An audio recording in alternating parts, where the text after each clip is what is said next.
அரியலூர் அருகே சாத்தமங்கலத்தில் அரசு பேருந்தும் காரும் நேருக்கு நேர் மோதி விபத்துக்குள்ளானதில் இருவர் சம்பவ இடத்திலேயே பரிதாபமாக உயிரிழந்தனர். இதுகுறித்த கூடுதல் விவரங்களோடு இணைகிறார் செய்தியாளர் ரேவேந்திரன். வணக்கம் ரேவேந்திரன், விவரங்கள்.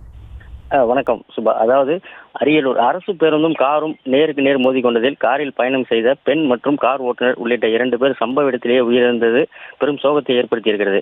அரியலூர் மாவட்டம் கீழப்படூரைச் சேர்ந்தவர் பாலசுப்ரமணியன். இவருக்கு தஞ்சாவூரில் உள்ள ஒரு மருத்துவமனையில் டயாலிசிஸ் பரிசோதனை செய்துவிட்டு காரில் இவரும் இவரது சகோதரி விஜயலட்சுமியும் கீழப்படூருக்கு காரில் திரும்பிக் கொண்டிருந்தனர். கார் சாத்தமங்கலம் சர்க்கரை ஆலை அருகே வந்தபொழுது அரியலூரிலிருந்து தஞ்சாவூர் நோக்கி சென்ற அரசு பேருந்தும் காருக்கும் நேருக்கு நேர் மோதியதாக கூறப்படுகிறது.